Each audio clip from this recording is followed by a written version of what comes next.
pessoal, estamos iniciando mais uma conversa informal com o Carlos Gilberto, hoje falando sobre depressão e ansiedade.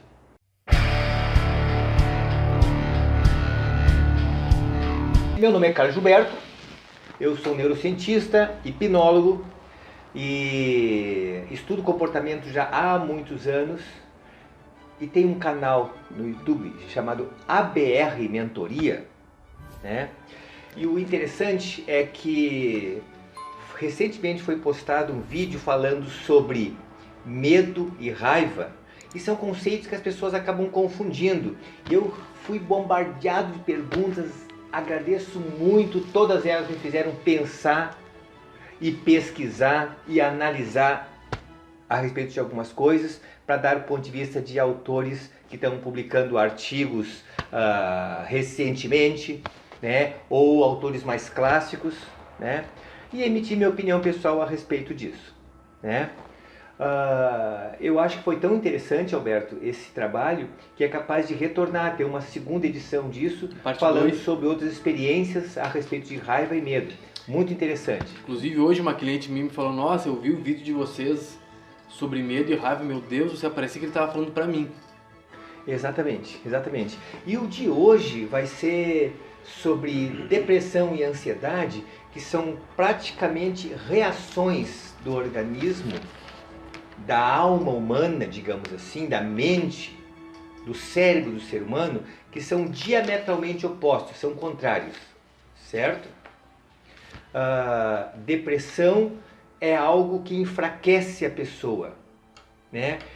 Então diminui a produtividade.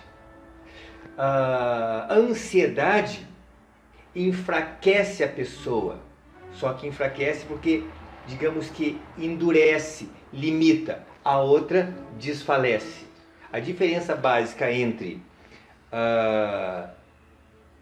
depressão e ansiedade, que é um sentimento voltado para o passado e outro voltado para o futuro, tá? Vou detalhar um pouquinho mais. Pode falar sobre as perguntas aí, Alberto? Então, a primeira delas é exatamente essa. Qual é a diferença entre a depressão e a ansiedade? Acho que muita gente se confunde ali. O fulano é depressivo ou o fulano é ansioso? Inclusive, uma coisa, às vezes uma coisa acaba levando a outra, entende? Porque repara o seguinte, a pessoa está numa circunstância de aguardar um resultado muito importante. Se ela está numa circunstância de aguardar um resultado muito importante, ela lida com a possibilidade de ter uma resposta positiva ou com a possibilidade de ter uma resposta negativa. Isso é um resultado que vai acontecer no futuro dela, né? E quando ela fica a ansiedade, não é porque ela quer aquilo, é porque ela tem medo do não. Não é porque ela quer o sim, é porque ela tem medo do não. Porque ela realmente quase apostaria tudo que ela vai chegar no não. Por isso que é a ansiedade. A ansiedade é uma defesa do organismo mental para que a pessoa não sofra. E a pessoa não se dá conta que ela, para não sofrer a derrota lá na frente, ela segue sofrendo desde agora. Entende? Então, na verdade, não tem ganhos com a ansiedade. Entende? Ele acaba não produzindo, na verdade. A pessoa não consegue fazer outras coisas, acaba estressando relações. Entende? Como é que eu faço para não ter ansiedade? Só quando a gente morre, a gente termina com ansiedade. A ansiedade vai te acompanhar a vida inteira. Tu tens, eu tenho, toda a minha equipe de produção tem. Certo? A questão é como é que tu podes fazer para continuar produzindo perto do teu pico, do teu limite, mesmo tendo esse comportamento. A ansiedade, muitas vezes, Roberto, tem pessoas que chegam a produzir mais nessa situação. No estado de ansiedade. No estado de ansiedade, exatamente. O que é muito comum em empresas que que os funcionários têm que bater metas. Então, se o vivente pode atingir uma meta 50, o que faz o orientador dele, né? O coordenador de equipe? Eles, vamos lá, a meta agora é 80. Tu entende? A ideia é que ele possa fazer Jesus! Bateu a ansiedade, liga a turbina e aí ele vai. Certo? E ao mesmo jeito trava algumas pessoas também, né? Que tu comentaste no começo. Né? Exatamente. Em contrapartida, essa mesma técnica acaba deixando as pessoas travadas sem condição de produtividade. Mas eu quero que vocês entendam uma coisa, ó. Mesmo aquele que produz através da ansiedade, ele vai produzindo, e aí depois que ele bate a meta, no outro mês vem uma meta de 100, e ele bate a meta, no outro vem uma meta de 150, e ele bate a meta, aí batendo todas as metas, inclusive é convidado para assumir o cargo de chefia, né? Só que ele vem trabalhar, ele começa a vir trabalhar de vez em quando, porque ele tem que ir ao médico, por causa que ele está com taquicardia, ele está com problema de outros problemas neurológicos, tu entende? Porque, na verdade, tu foste além do teu limite de relógio biológico, tu entende? E dá para ir além? Dá para ir além. Pelo excesso do estímulo da ansiedade. Exatamente. Que, na verdade, estimula, tu produz mais adrenalina, lança mais cortisona para aproveitar a tua energia, estressa o teu corpo e produz. Quando terminou a produção, acabou, atingiu a meta e não tem mais ninguém ali. Tu tá um frangalho de gente, tu entende? E acaba não atingindo o resultado. Pelo estímulo até da adrenalina, tem pessoas que podem se viciar nisso, né? Na ansiedade. Ou não. Tem gente que só caminha assim. Muita gente se vicia nisso, né? Agora, repara uma outra coisa, ó. Antes de continuar, eu quero só fazer um parênteses para entender assim, ó. Não é à toa que um camarada, muito tempo atrás, disse assim, ó. Amai aos outros como tu amas a ti mesmo. Ô, JC, hein? Repara o que acontece, ó. Existe uma outra arma para aumentar a produtividade que se chama respeito, amor. Entende? Aí tu pode estabelecer metas. Entende? Aí a tua meta, o que eu acho interessante é que a meta vai além e tu não percebes. E tu não consegue ver isso que acontece. Eu estou fazendo assim, não tinha notado. Porque fica inconsciente praticamente. Entende? A pessoa aumenta. Repara, quanto de esforço tu tens que fazer para, estando cansado, levantar de madrugada para dar remédio para o teu filho de 3 anos que está tossindo.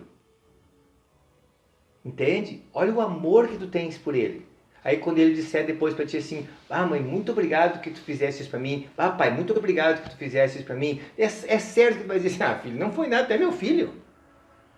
Entende? É como se tivesse que pegar um remédio e passar no braço dele. Filho é da gente, tu entende? Então o amor acaba estendendo a parte neural do teu córtex cerebral que ativa as redes neurais daquilo que a gente chama de autoimagem, né? Esta parte fica afetada ao filho, o filho está ali dentro. Assim, quando tu começa a estabelecer, ampliar a tua margem de possibilidade, eu acho que não precisa trabalhar, já foi a época de trabalhar na chicotada, tu entende? Entendi. Existe a época de produzir por amor, tu entende? Por fé, por crença, a gente acaba tendo um desempenho muito mais qualificado. Respeito àqueles que acham que tem que ter chicotada. Tu entende? Cada um tem o seu ponto de vista. Eu não trabalho assim. Não tem necessidade. Beto, e como é que a gente identifica uma pessoa adulta ansiosa? É assim, ó. Ela chega para assistir o filme, né? Esse eu não gosto, é muito churumela, porque é de amor.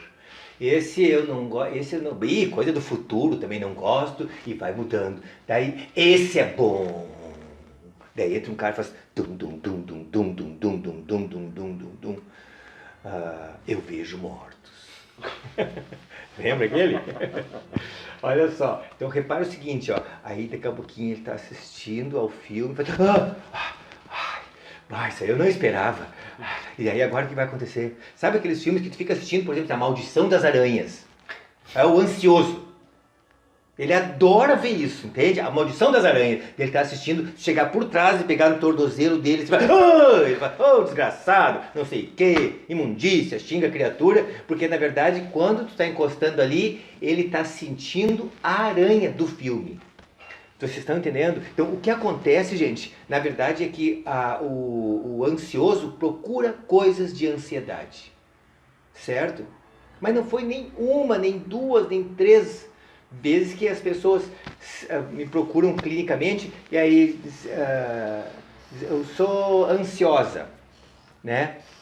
Ó, você consegue resolver ali? Ó, a pessoa é muito ansiosa e aí ela faz o seguinte: o que está fazendo? Não, eu não sei o que acontece, eu estou numa ansiedade assim, né? Não sei se é por causa do meu trabalho de conclusão, do pós-graduação que eu estou fazendo, ou não sei se é porque a entrevista que vai acontecer de emprego, que vai acontecer na semana que vem, ou pelo noivado que eu estou querendo romper, né? Ou se é, pelo amor de Deus, tem 400 coisas na marca do pênalti, tu entende? E aí, repara, tem pessoas que se organizam para isso. O tempo inteiro tem coisa quase arrebentando, quase acontecendo, certo? Uma grande sugestão é partir antes das coisas acontecerem. Antecipar, no caso. Isso, tem uma regra muito importante que eu ouvi esses dias um atleta comentando do treinador dessa equipe de futebol, né? E comentando assim: nossa equipe está em primeiro lugar no campeonato, né? Aí perguntaram: o que aconteceu? Por que acontece que tu acha que está em primeiro lugar no campeonato? Aí eles: olha, não sei, uma coisa de diferença que esse treinador faz é manda a gente correr antes, em vez de esperar o lance para correr. Então, quando pode acontecer o lance, o atleta já sai antes para aguardar num lugar especial que é interessante taticamente para o clube, para a vitória. Aí o que acontece? Eles acabam tendo um resultado mais facilitado, a ponto de ser, nesse momento, que dia é hoje? 10 de setembro. Dia 10 de setembro, o Internacional é primeiro lugar na classificação do Campeonato Brasileiro, entende?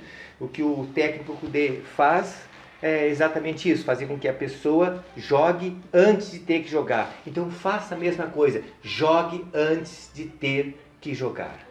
Aliás, jogue antes de ter que jogar pela manhã. Quando for acordar, não aconteceu o dia. Pensa como é que poderia ser um dia muito maravilhoso. Só de brincadeira. Pensa: hoje poderia ser assim, assado, melhor.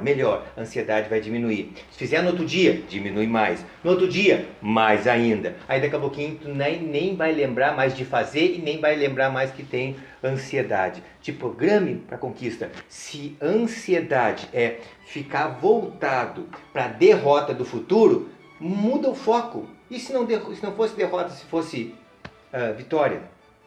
Uma informação antes de... Vamos mudar o foco já ou não? Para depressão? Tô curto. Vai indo. Tá? Então, olha só. Repara. Eu cheguei a perguntar antes, não sei se perguntei assim, existe as pessoas que se preparam para vestibular, sobretudo vestibular de medicina. Existe... Quando eu perguntei, vamos contar a verdade aqui para esse povo que está ouvindo a gente. Alberto. Oi. Quando eu perguntei para a produção assim, quantas pessoas vão prestar o vestibular? Momentos antes, algumas semanas antes da realização da prova, as pessoas enfrentam que problema? Depressão ou ansiedade? O que vocês disseram? Ansiedade. Ansiedade. É que vocês em casa também devem pensar, né? É o que eu pensava.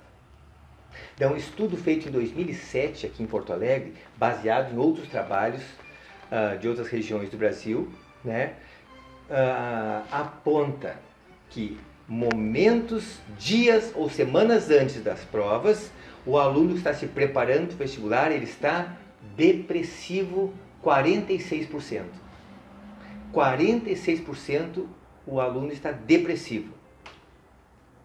E aí, 6% ele está ansioso de maneira preocupante. Então, a ansiedade afeta 6%. O outro afeta quase 50%. A pessoa fica depressiva. Agora, veja bem, por que eu acho que a pessoa fica depressiva em grande quantidade? Porque ou a pessoa desenvolve o hábito da depressão, ou então ela fica ansiosa, projeta o futuro, no futuro curte a derrota, e aí vai gastando energia, e ela começa a lembrar que já não vai ser a primeira derrota que ela teve na vida dela. Lembra de uma série de outras, acessa a depressão. E aí foi-se embora a ansiedade, ele tira esse casaco chamado ansiedade e bota um outro chamado depressão e passa a ir se enfraquecendo. Basicamente não é muito diferente não, gente, porque o depressivo, ele só não tem força para fazer as coisas. O ansioso é uma pilha, faz 400 coisas, tudo errado, sim que é o ansioso. O depressivo não tem força para fazer as coisas. Por que fazer isso? Não vale a pena. Ou seja, não vou passar mesmo. É como se o teu inconsciente dissesse, já que eu não vou passar mesmo, então deixa eu já viver a minha perda agora, o meu nada agora. Deixa eu economizar minhas forças. Daí o menino só quer olhar televisão, não quer mais estudar. Quando faz força para estudar, estuda um pouquinho e não tem rendimento, né? Esse é o quadro comum da depressão.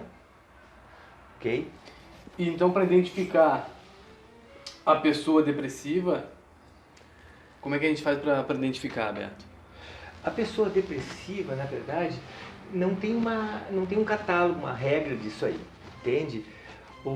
Existe um código médico, né, que explica as peculiaridades, mas são conceitos médicos. Vamos para a prática. O que acontece com o que é um depressivo? Ó, primeiro, tem pessoa que é mais sonolenta mesmo, tem outras que não. Tem pessoas que acabam dizendo que para mim tanto faz, outras não. Tá? A questão é que se tu perceberes em uma pessoa uma mudança de comportamento, por exemplo, ela não é tão sonolenta e passa a ser sonolenta. Ah, quer dizer que ficou sonolenta, é depressivo? Não, tem que ser sistemático isso. Entende?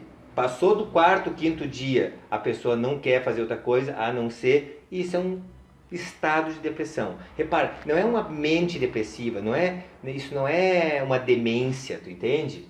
Certo? É só um comportamento momentâneo depressivo em virtude daquela situação. Veja bem, Alberto, ó, uma pessoa, quando ela perde alguém da família, não tem como a pessoa sair comemorando ou ver a vida colorida depois, tu entende? Ali ela tem que fazer um quadro de reflexão que nós vulgarmente chamamos de depressão. E a pessoa diz, vai lá, o amigo, ó, levanta a cabeça, pelo amor de Deus, deixa o cara em paz. Deixa ele sofrer tranquilo, né? Entende? Na verdade, o que a pessoa quer naquela hora é examinar os sentimentos dela e ver onde ela acertou, onde ela errou, lembrar das coisas boas, das coisas não boas da pessoa. Ela vai ter que curtir aquela situação, elaborar aquilo e depois sair para a vida, certo? Sem contar o seguinte, que nós vivemos numa sociedade que tem tabus, tem regras e tem conceitos. Tu imagina um amigo teu que perde o pai e a mãe num acidente e no outro dia te convida para ir para uma balada, tu entende? Entende?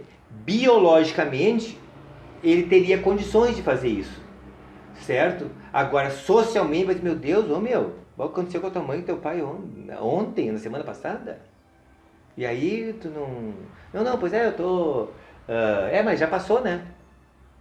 Tu entende? Agora, se dali a 4 anos ele estiver na mesma situação, aí tu tem que dizer para ele, vamos lá, minha mãe morreu, mas já passou, né? Tu tem que sair para a vida. Tu entende com a inversão disso, né? Ao contrário do ansioso, né, que tu pode mobilizar a energia de ansiedade para produzir, a depressão não tem jeito. Não tem jeito. E pasmem, gente, tem gente fazendo isso dentro de casa, com familiar que ama, inclusive. Tem gente fazendo isso em empresa. Ah, agora eu vou estimular o fulano a trabalhar. Tu é uma droga, não tem competência mesmo, não sei para que eu te contratei. O cara vai ficando pequeno. E quando o cara sai, olha aí, o cara não produz. Eu já chamei ele umas 5 vezes para ter uma conversa. Ah, como assim? Não, eu explico para ele a dificuldade que ele tem. Não. Tu diz que ele não presta. E tu acaba convivendo, termina as forças, isso aí, terminou a gasolina, isso. Agora funciona. Sem gasolina não funciona. Entende? Todas as pessoas têm razões para fazer as coisas que fazem. E todas as experiências das quais nós participamos são experiências que são frutos de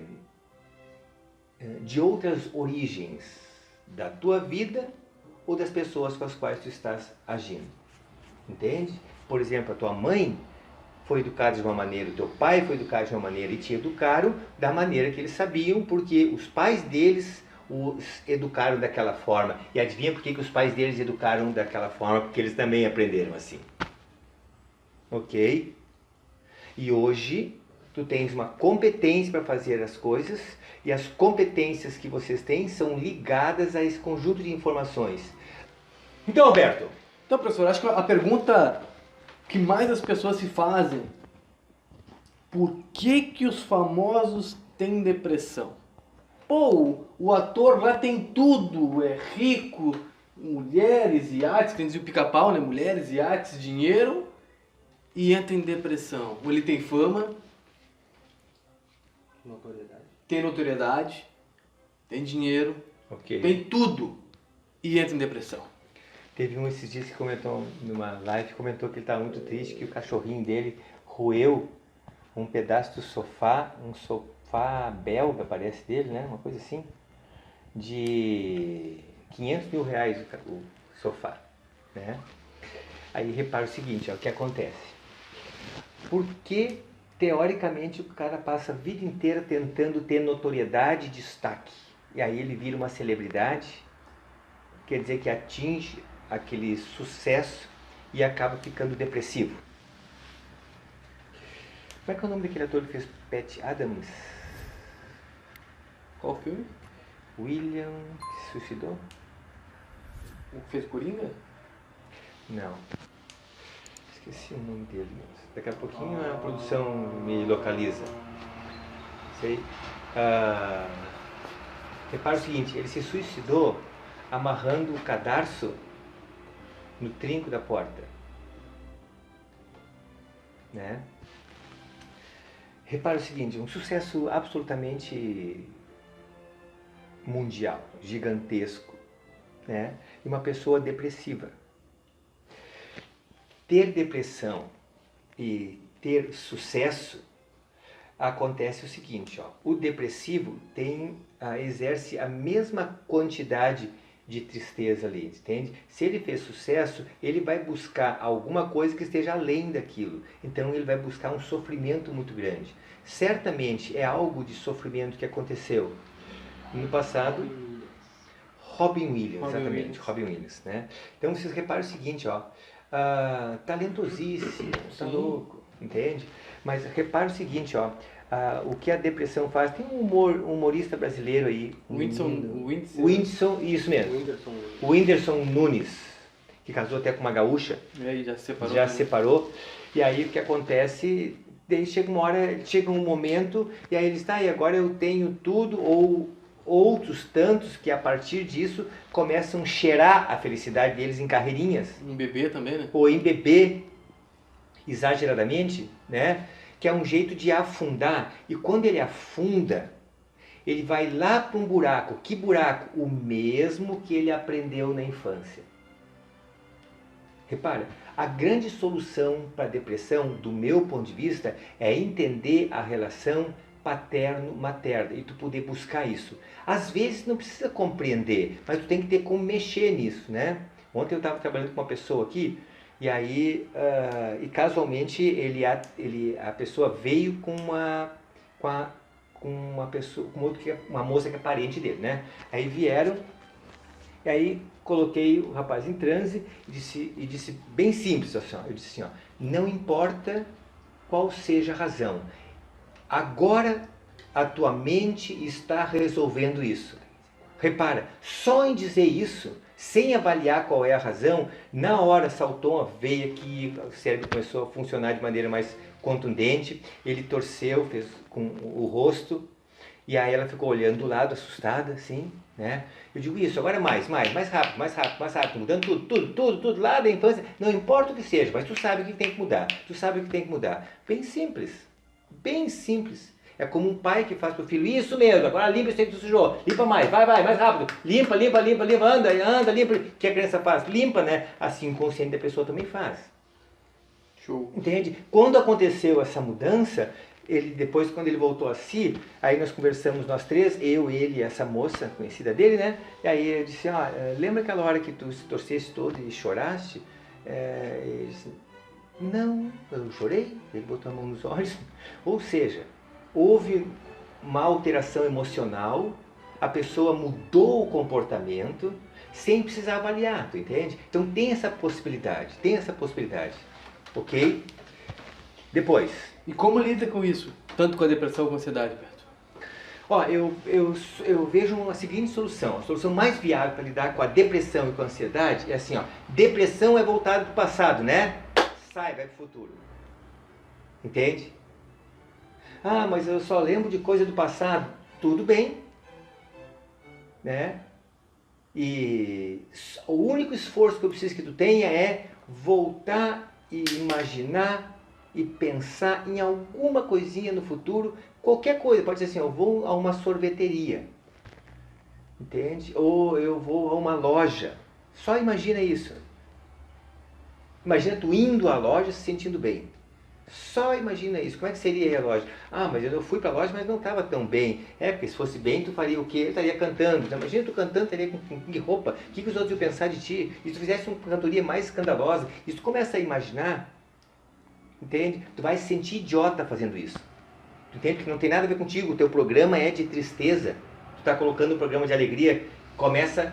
É como se acontecesse uma trista alegria. Uma mistura de tristeza com alegria. Isso vai indo, daqui a pouquinho já está quase a alegria completa. Tu entende? Então é sair do passado e futuro. Em contraposição, o como fazer para resolver a ansiedade. Isso é abandonar o futuro. Fizeste o que tem que fazer? Sim. Agora tu quer aguardar a solução? Sim. Depende de ti? Não. Então esquece, presta atenção no presente e se volta para o passado. Em que momentos aconteceram coisas que foram coisas boas? Só isso. Pode ser qualquer coisa. Entende? Pode ser um passeio no parque com a pessoa que tu ama. Entende? Pode ser um beijo. Pode ser um olhar. Certo? Mas é pro passado. E o futuro, quando tu te der conta, apareceu o futuro, aí tu vai dar risada da resposta. Ah, olha só, eu estava preocupado com isso. Quantas vezes tu já não se preocupaste com coisas e depois tu viste que não tinha nada a ver? Se preocupaste à toa. Tem gente que vive nisso, entende? Então, ansioso, dá tchau pro futuro e olha pro passado e vibra pro passado. Depressivo, dá tchau para esse passado melancólico, toma um banho, de preferência bem gelado. Ah, vai arrepiar, ótimo. Né? Depois, olha para o futuro, ok? O banho leva embora um monte de energias malignas do além, ok? E ainda tem uma excelente ferramenta que é a BR Mentoria, né? A BR Mentoria é muito interessante porque na verdade vai ter um monte de possibilidades para que tu possa, que tem ferramentas para isso, né? Repara, gente, ó, tu pode pagar uma grana enorme para uma série de colegas aí que tem profissionais competentes. Tu pode procurar o Carlos Gilberto para fazer uma faxina graúda na tua vida e reprogramar um caminho de sucesso para aumentar a tua grana, a tua felicidade, bem-estar, entende? Ou tu pode, independente de fazer isso ou não, se alimentar dessas informações que a gente está fazendo, tu entende? Isso aí realmente é entregar o meu coração. São anos de estudo, de pesquisa, de experiência com pessoas, entende?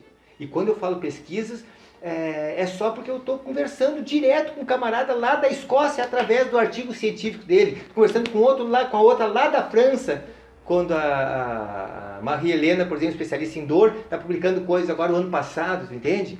Então eu estou em contato com esses viventes para poder te oferecer isso. Usa, aproveita. Só para mim, não para a mãe, para a tia, para o pai. Manda essas criaturas deixar de ser preguiçoso, se inscrever no canal e dizer muito bem, esse careca é muito maravilhoso, ok? Um beijo no coração de vocês. Era isso? Tem também a live todo dia no Instagram, né? Rapaz, eu ia te contar isso. Todo dia de manhã, pelo amor de Deus, levanta, mas lava assim, já bota do lado do celularzinho com a live no Carlos Gilberto ABR, no Insta, certo? Aí tu clica ali, 8 horas, e ali já tem mais outros instrumentos maravilhosos para te abençoar o dia. Aí o depressivo tá degolado. Aí o ansioso tá transmutados, certo? Vamos fazer uma geração de vencedores para depois a gente comemorar tudo junto e fazer um mundo mais feliz, cheio de luz e conquistas, ok? Era isso, Alberto? Um beijo no coração. Até mais.